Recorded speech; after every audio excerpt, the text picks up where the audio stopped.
Photo आइदिनु बुढा त होइन होइन केटा मान्छेले हो मैले यस्तो सोचेको पनि थिएँ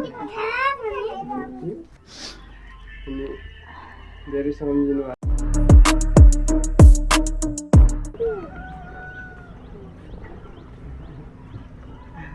कहाँनिर बर्थडेको घर कोट उता छेउको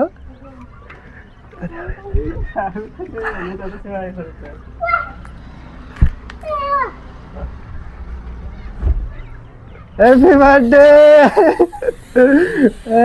किन बस्नु भएको रहेछ जन्मदिनको धेरै धेरै शुभकामना तपाईँलाई अनि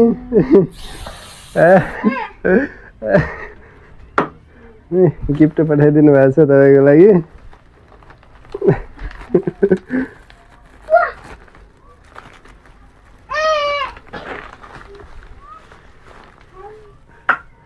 उठ्नुहुन्छ कि बसेरै बस्नुहुन्छ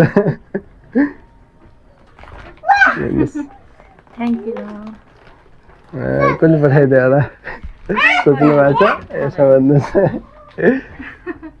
त्यो पनि समात्नु त्यो ल्याउँदा अलि यता आउँदैन कसले पठाइदियो कि थाहा छ कि छैन हामीलाई त भिडियो पोस्ट नगरिदिनु होला मलाई मात्रै बनाइदिनु होला भिडियो बनाएर मलाई मात्रै हालिदिनु होला भन्नुभएको थियो एकजनाले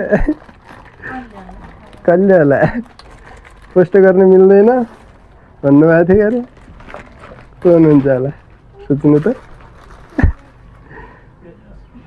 यो अर्को होला सोच्नु न सोच्नु को होला यति धेरै माया गर्ने मान्छे को होला यो यसमै छ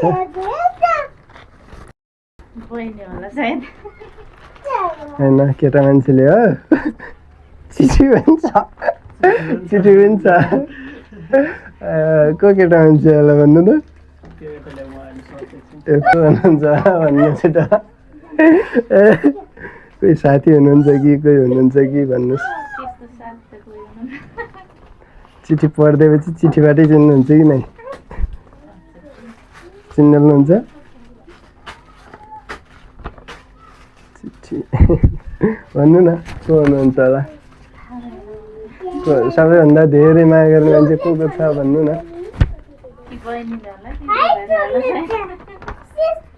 चिठी पठाउनु भएको छ पढिदिने कि पढ्ने भनेको छ पढिदिउँ है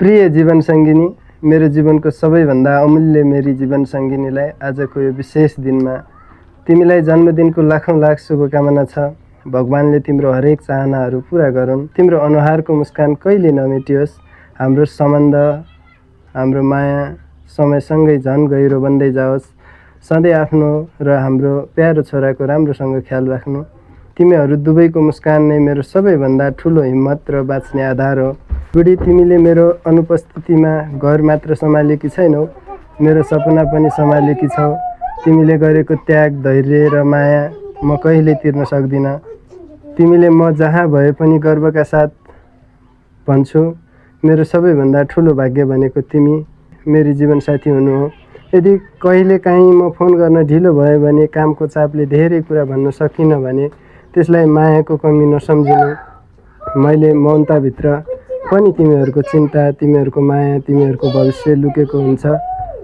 संसारले मेरो मेहनत देख्छ तर त्यो मेहनतको कारण तिमी हौ संसारले मेरो कमाइ देख्छ तर मेरो सबैभन्दा ठुलो सम्पत्ति तिमी र हाम्रो छोरा हो संसारले मेरो यात्रा देख्छ तर मेरो अन्तिम गन्तव्य सधैँ तिम्रो काख र हाम्रो घर नै हो त्यसैले तिमीहरूको मायालाई शक्ति बनाएर हरेक दिन सङ्घर्ष गरिरहेको छु सात समुद्र पारीबाट मनभरिको माया अथाह सम्झना र अनन्त विश्वाससहित फेरि पनि जन्मदिनको शुभकामना मेरी जीवनकी रानी सधैँ तिम्रै उही तिम्रो बुढा भनेर लेख्नु भएको छ यो चिठी दिनु यो चिठी पनि राख्नु होला अनि फोटोहरू छ यहाँ फोटोहरू पनि देखाइदिउँ अनि बर्थडे मनाउने सामान पनि होला अनि बहिनी ज्वाइँले पनि पठाइदिनु भएको छ चिन्नु यो चाहिँ अनि यो चाहिँ बुढाले पठाइदिनु भएको छ यो दुईवटा अनि बर्थडेको लागि यो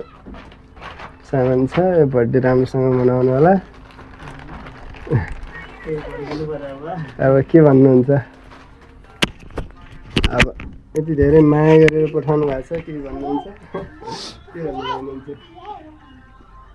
थ्याङ्क यू बुढो बहिनी। अनि धेरै सम्झिनु भएको छ कि छैन कि अनि अरू कुराहरू भन्नु न। केही भन्न आँटाएन? एक्कासी सोच्दै नसोचे भयो होला है? मैले यस्तो सोचेको पनि थिएन। थ्याङ्क यू बुढो, धेरै माया धेरै सम्झना छ। मैले यस्तो सोचेको पनि थिएन। अनि बहिनी बहिनीलाई पनि के भनिदिनु? थ्याङ्क यू बहिनी, धेरै माया छ। उहाँले चाहिँ हामीलाई डाइरेक्ट कन्ट्याक्ट गर्नु भएन, उहाँले चाहिँ बहिनी ज्वाइँलाई भन्नुभएको रहेछ तपाईँको। अनि त्यहाँदेखि चाहिँ हामीले केक बनाएर ल्याइदिउँ। अब हामी पनि जान्छौँ, राम्रोसित बर्थडे मनाउनु होला। अनि बाबुलाई पनि देखाउनु न। यति धेरै ल बाबु के भन्ने बाबालाई? मिस यु बाबा भन्यो। अनि के अरे अङ्कल भन्नुपर्छ नि? हजुर, अङ्कल आन्टीलाई पनि केही भन धेरै माया छ भन्यो। होइन? ल राम्रोसित मनाउनु होला। हामी गयौँ, अर्को ठाउँ पनि जान्छ।